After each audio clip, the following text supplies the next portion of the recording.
Hello everyone, glad to be back. This is second update for today. I hope you did watch first update and find it interesting. Still 7th of April, and now it's 8 o'clock, almost 8 o'clock in the afternoon Moscow time, and there are some quite few very interesting developments and news that I will share in this update. So let's begin. I will start with the Ukraine and special military operation. Even though first update was entirely about Ukraine, we do have some additional news, and I will start with this report on RIA Novosti News Agency, according to which PMC Wagner units right now conducting offensive operation from central parts of Bakhmut in direction of west. And let me show you on the map. According to some reports on Telegram channels, PMC Wagner units are trying to cross this. This is Bakhmut, by the way. And as you can see, almost 90%, maybe even more, of Bakhmut area is under full Russian control now. And Zelensky's regime is controlling only this part here, western part of the city. And right now, PMC Wagner units are trying to cross this railway line from center and simultaneously establish control over the Bakhmut train station. And we also have all these icons are showing directions of fighting, and we have this icon here which shows that PMC Wagner units also conducting offensive operations from southern side and trying to enter this western part of the city from south. So for tomorrow we will probably have some more information how successful PMC Wagner units were in attempt to establish control over the railway station in city. But as I understand, and as I said in my first update, it seems like, at least to me, that Zelensky's regime only has 2-3 days left to make up its mind and give order to what is left from Bakhmut garrison to retreat in direction of Chisov Yar, which is only 10-11 kilometers away. That's Chisov Yar, by the way, here. Otherwise, I believe Bakhmut garnison will collapse, and Ukrainian units will at least try to withdraw without orders, and that kind of withdrawal probably will be chaotic, or pretty much chaotic and unorganized, and Russian side will probably be ready to take out all those units that will try to flee this western part of the city. So basically we are seeing now final chapter of this battle of Bakhmut.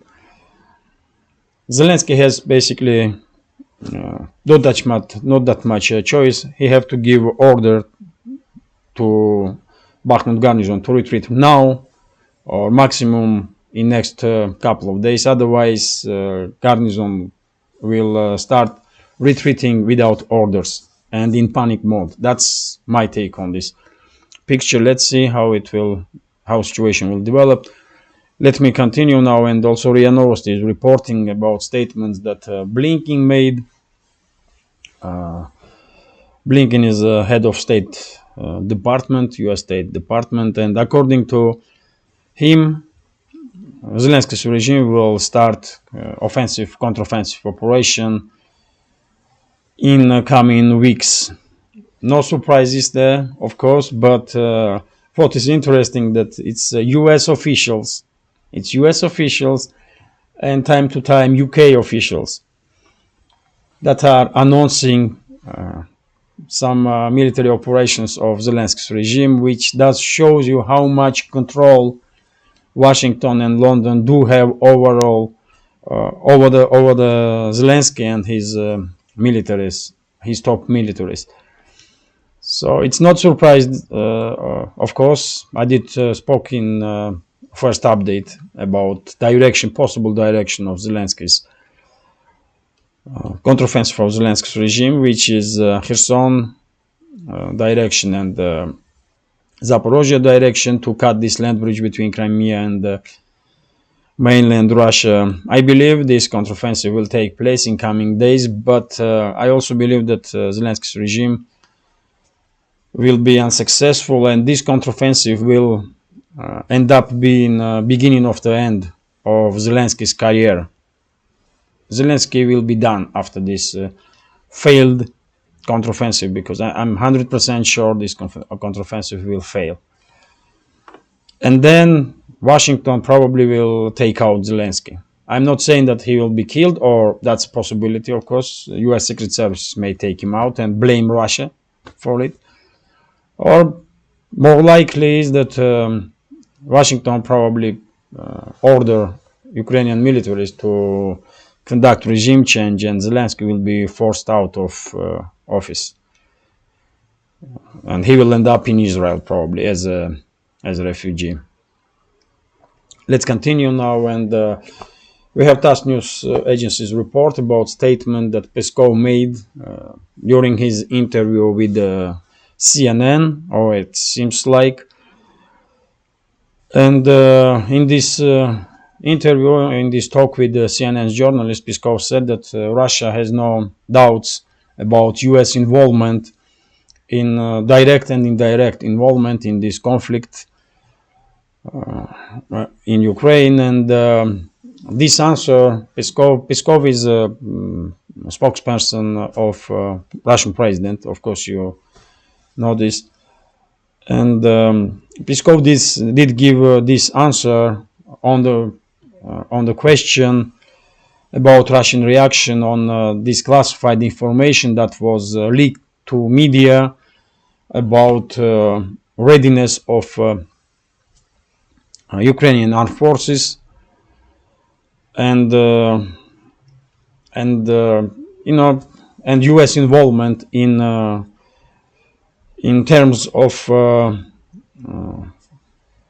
military equipment for those Ukrainian brigades, and in terms of training of Ukrainian soldiers. And Peskov did give direct answer that Moscow has now no doubt about US involvement in this conflict, even though these so-called leaked documents may not be top secret after all. That's my take on this matter, because I did share on my Telegram channel this paper yesterday. But to be honest, it's for me all this story seems to be some kind of deception operation. I don't believe that Pentagon or someone in Pentagon did leak these documents without shadow intentions, let's say this way. So probably we are dealing with some deception operation. I don't trust anyway to those papers.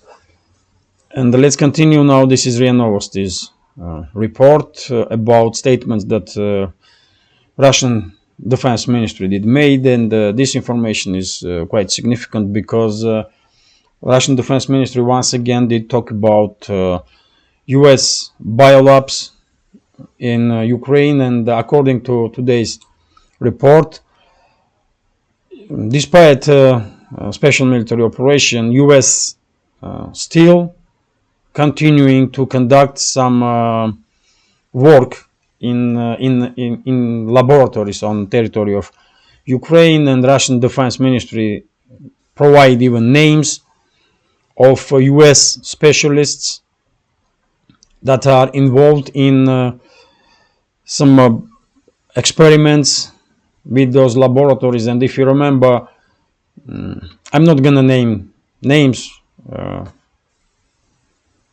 I'm quite sure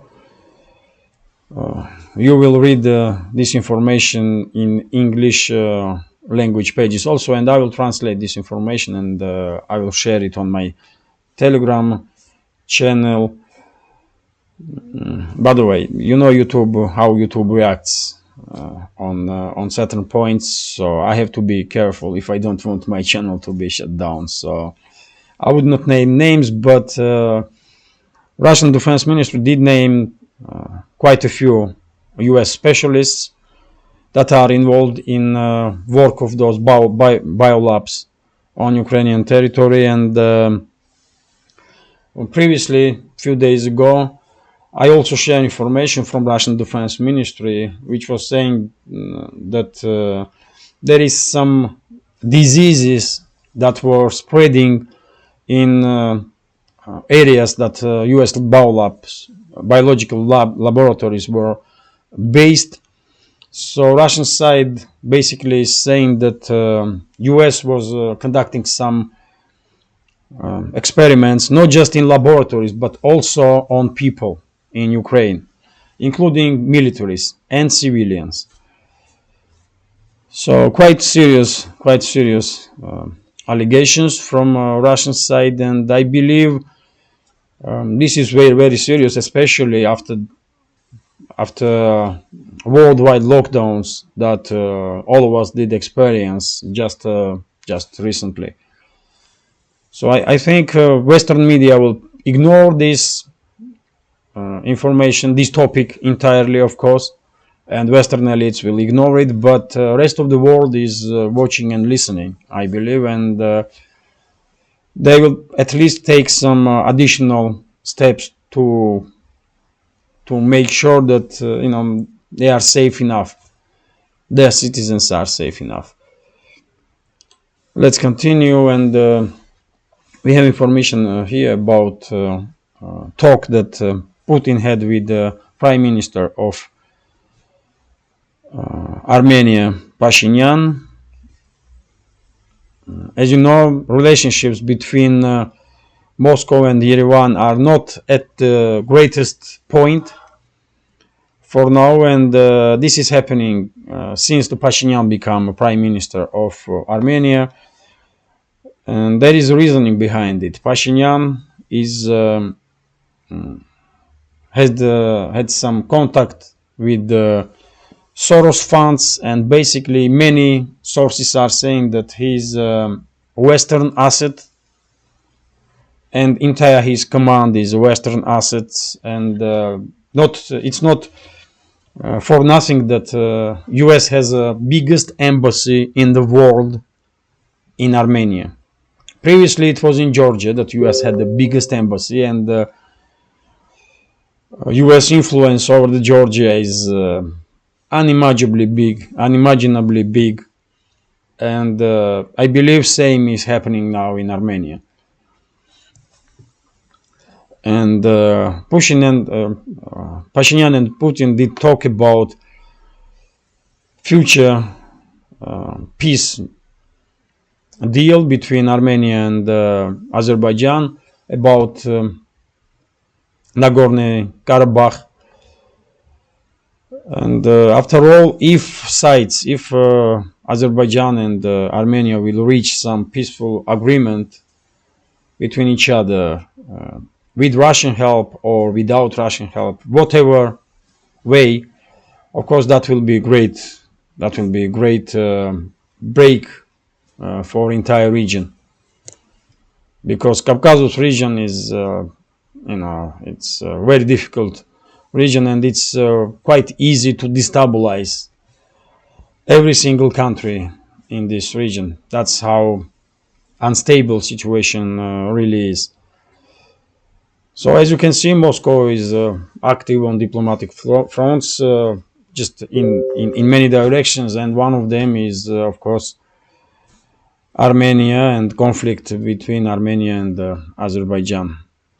Let's continue now, and this is TASS News Agency's report, and this information yet again about statement that Anthony Blinken made, head of US State Department, and this statement about Sweden. As you know, Finland and Sweden almost simultaneously declared the intention to become a part of NATO, to join NATO. But then there were some scandals and misbehavior from Sweden's part, and Turkey was not happy about it. Probably you're familiar with this topic. Some extremists did burn a Quran next to Turkish embassy in Sweden, and of course Ankara, and not just Ankara, majority of countries in this world were outraged by this kind of crazy behavior from extremists, and no one really understood why Swedish government and Swedish police did allow this kind of provocation to even take place. But yet again, because of that incident and some other issues that Turkish government has with Sweden, especially when it comes to Kurdish military, paramilitary groups, and the Swedish approach to members of that paramilitary, Ankara did block Sweden to become a part of NATO, and now, even though Finland is already in NATO, couple of days, and Blinken probably was asked about future of Sweden and NATO, and he said that he is quite sure that before June, Sweden will become a part of NATO. So next summit of NATO will take place on 11th, from 11th and the 12th June. So probably for that time, US will try to negotiate with Erdogan, Turkish president, if he will be Turkish president for that moment.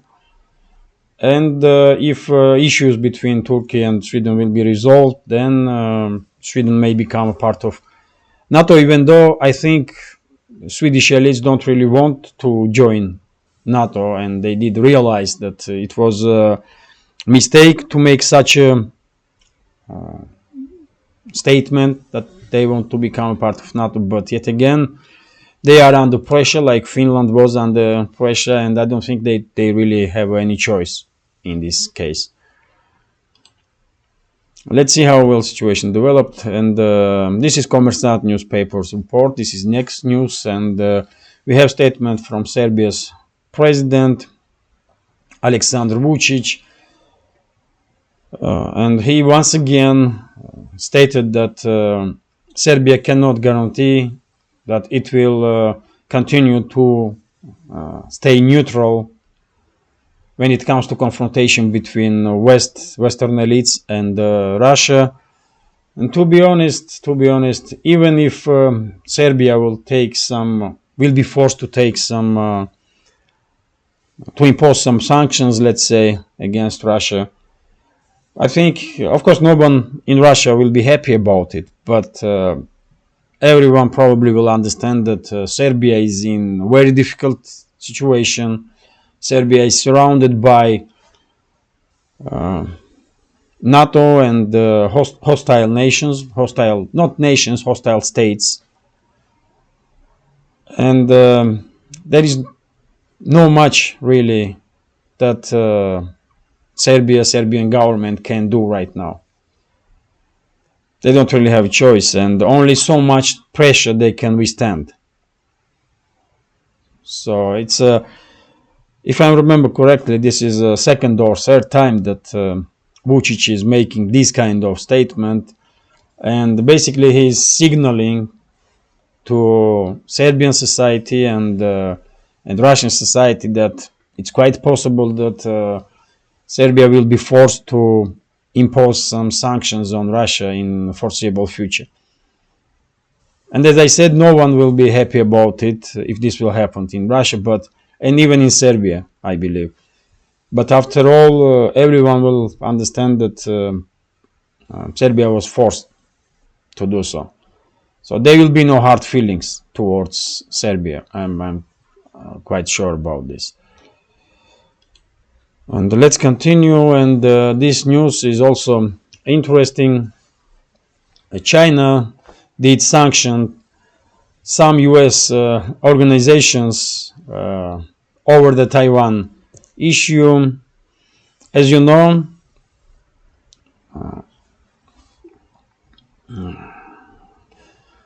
just recently, one of the high-ranking officials from Taiwan did visit USA, and some organizations in US did help to organize this visit, and one of them is Hudson Institute, and second is Reagan's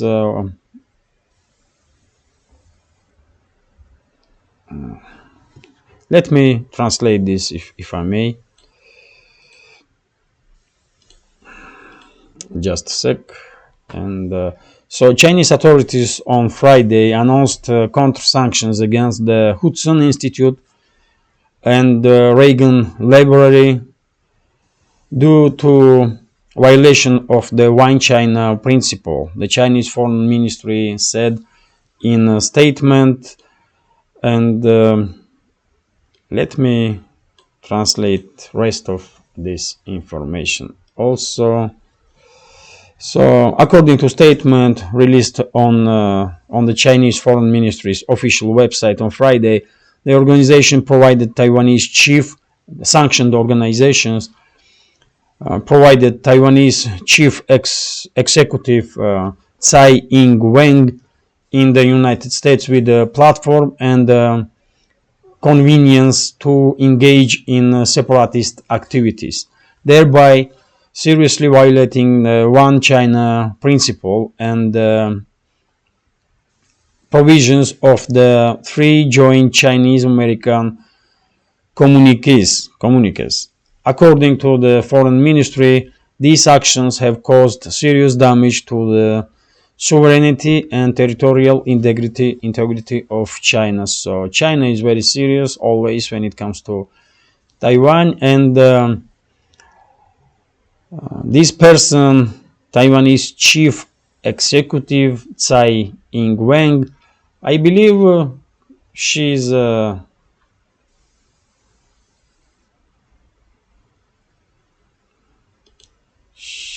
head of Taiwanese parliament, but I can be mistaken. She is high-ranking official anyway, so it is what it is, man. And yes, China is not scared to impose sanctions against U.S. organizations, and this is just a beginning, I believe, because as many of you did mention in comment sections, after Russia, Western elites will come for China, and Beijing probably knows it and probably trying to prepare for this. It's only a matter of time, and Western elites will start conducting itself very, very aggressively towards China. Let's continue now, and this is TASS News Agency's report about a statement that Russian Prime Minister Mishustin made, Mikhail Mishustin, and he said that he will consider to make some changes in law, or to promote some changes in law, so that ethnic Russians will have an opportunity to receive Russian citizenship easily. That it's possible today. This is a quite issue really for Russia, because as you know, many Russian speakers are living abroad, and it's not always easy for them to immigrate in Russia. It's never easy, basically, almost never easy, and I think this initiative from Russian Prime Minister will have support in not just on the level of government, but also in parliament and from Russian president also, because this is a really issue for years and years. It's not easy to become Russian citizen. It does takes many years, and for Russians that are live abroad and are planning to re-immigrate, how you say, to return to Russia, let's say this way. This decision will be very important. To be honest, not just Russians or Russian speakers, but also many other, many citizens of other countries are trying to become citizens of Russia, to emigrate in Russia. I don't have to go far. Many of you did ask me about immigration and how it's supposed to done and how easy it is, or some questions, practical questions. I was asked about possibility to immigrate in Russia, and even though I don't have much information about these topics, I was trying to answer and share information as best I could. So yes, Russia becoming quite popular destination for not just citizens of former Soviet republics, but for Western states also, mainly because Russia is a state where traditional values still have meaning, and this is very attractive for many citizens of Western states. Let's continue now, and RIA Novosti reports here about statements that Saakashvili made in his interview with Politico, and he said that he is dying. In his interview, he basically did cry.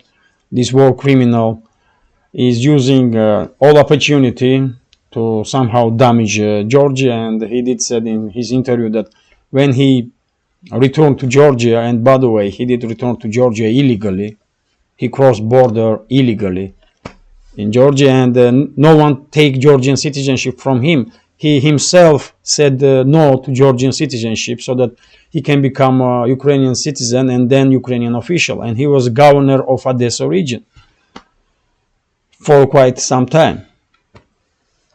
And now he did use this opportunity to give interview to Politico, and he did said some crazy stuff about current Georgian government, and he did said that he was feeling good in 2021 when he returned to Georgia, and now he is dying because he has some 20 diseases that he did receive in jail during the imprisonment in Georgia. No single word can be trusted from this war criminal. No single word. I mean, this is war criminal. He should be in jail before end of his life. That's for sure. He's a mass murderer and war criminal. And there is no place for such inhuman criminals outside of jail. That's my take on this. But once again, you can see approach of Western elites, especially US elites, towards Georgia, because they are still trying at least to use Saakashvili once again to destabilize situation in Georgia. Not just Saakashvili, but his henchmen also. Everyone knows that, and by the way, Zelensky should learn something from Saakashvili's story, because he is used material, Saakashvili. He will, Washington does tries to use Saakashvili once again, but after all, he is in jail. And Zelensky may end up in a very similar situation at some point. if he even stays alive after he will lose presidential office. So there is something to learn for Zelensky from Saakashvili's story. And this is Kommersant News papers publication about statement that U.S. ambassador in Georgia, Kelly Degnan, made. As I just said, everyone in Georgia and everyone outside of Georgia do understand that Washington tries to destabilize situation in Georgia to conduct some regime change and then bring to power Saakashvili's henchmen, or maybe even Saakashvili, and use Georgia as a second front against Russia. Everyone knows this. Everyone is talking about it, and the topic is so obvious that now U.S. ambassador in Georgia, Kelly Degnan, is coming out and saying that U.S. has no intention to use Georgia as a second front against Russia. So basically, with this statement, Kelly Degnan confirming. If we read between the sentences, then and between the words, that's what she is basically confirming, that U.S. definitely are trying to use Georgia as a second front against Russia. Otherwise, if this information was absolutely invalidable or absolutely out of touch with reality, U.S. Embassy will and State Department will not react on this topic whatsoever, right? So once again, this situation is a lesson for all the other countries, especially Moldova, because U.S. also tries to use Moldova against Russia. So this should supposed to be a lesson for all the countries that think that U.S. elites are truly friendly towards them. No.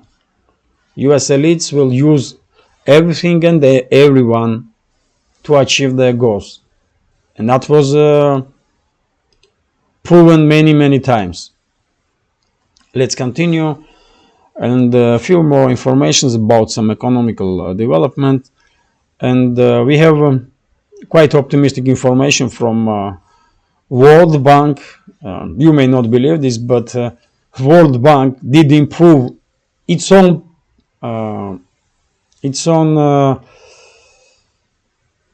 prognose. How you say it, prognose, man? I don't know this word, but so the World Bank has improved the forecast for decline in Russia's GDP by 16 times. Can you imagine that? Just recently, World Bank made forecast that Russian GDP will fail up to 3%, or even more than that, 3.3%, yes, in 2023. And now they did improve their forecast up to 16 times, and now they are saying that Russian GDP may fail only on 0.2% in 2023. So quite a change, to be honest. And even though World International Monetary Fund has forecast that Russian economy will grow a little bit this year, and almost similar forecast has Russian Central Bank, World Bank still thinks that Russian economy will fail little bit, and the Russian GDP will lose 0.2%. But yet again, this change in forecast of World Bank that shows you how big influence, how big a political influence over this so-called independent international organizations have. How much influence Western elites have over these organizations, because it was just let's say like 3-4 weeks ago I did report about forecast of World Bank when they were saying that Russian economy will fail 3%, and I said straight away that this cannot be real, man. And something is wrong with this forecast, and probably to save face, World Bank specialists now come up with this new forecast. When initially they did say some crazy stuff just to, just to make happier Western elites, because that prognosis, that forecast has nothing to do with reality. Let's continue now. And by the way, this is, to be honest, good news, because despite sanctions, despite thousands and thousands of sanctions, even most conservative forecast from Western institutions looks quite okay, because even if Russian economy will fail 0.2%, that's nothing when you take in account all that pressure that Western elites are trying to impose on, or not just trying, but imposing on Russia. But yet again, International Monetary Fund and the Russian Central Bank do have much more, not much more, but little bit more optimistic forecast, according to which Russian GDP will grow in 2023 about 1%, maybe a little bit less even. But still, it's a great numbers when you take in account all that pressure that was imposed on Russia by West. And this is also interesting news. RIA Novosti is reporting that Russian car market, Chinese automakers did increase the presentation on Russian market more than twice, more than 200% basically. And if in 2022 Chinese manufacturers had only 7% of entire Russian market of car sales, in 2021 they had only 7%. In 2022 they did increase their car sales up to 19.2%, which is a huge improvement for Chinese automakers. They did sell in Russia 160,000 cars, and I believe in 2023 share of Chinese automakers on Russian market will probably reach 35%, maybe even more, because as you know, many Western almost all Western car manufacturers did left Russia, and it's quite difficult now to import Western cars. There are some alternative routes, of course, and you still can buy any car you want really in Russia, but it's a little bit difficult now. And Chinese automakers, of course, using this opportunity,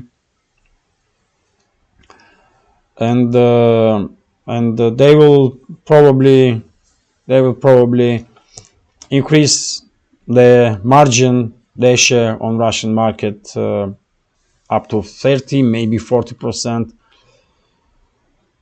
Let's see, but I am quite sure especially European manufacturers are not really happy about this information, because it's they should take all this money that now Chinese are having. But they made political decision, they left Russia, and they have to deal with consequences now. And this is gonna be last news for today's update. Not surprisingly, Russian ruble did become a little bit more weaker than yesterday. And today, Russian exchange rate of Russian ruble and dollar is 82 to 1. So yes, Russian ruble becoming weaker almost on a weekly basis now. And And yes, I don't know when this trend will stop, and but as I said many times before, weak ruble does give some advantage to Russian big companies, big Russian exporter companies that are working on a world market. Same time, weak ruble is good for government also, because they can easily fill up a budget. They will receive more rubles basically for foreign currency that will be exchange for rubles. But this kind of development will probably cause some rise of inflation, and it's gonna be a hard job for Central Bank of Russia and Finance Ministry to balance situation between weak ruble and inflation, and they will probably be concentrated on this issue for a long time, for quite a long time now. So yes, this is it. This is it for now. I hope you will find this update interesting,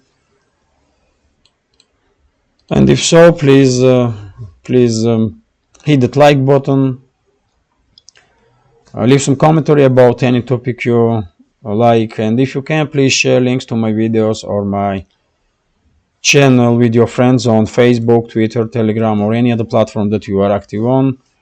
Also, if you can and if you want to, you can support my work and my channel with small donation through PayPal or by subscribing to my Patreon page. You will see links under this video in the description box. Thank you very much for your time and support. Take care and see you soon.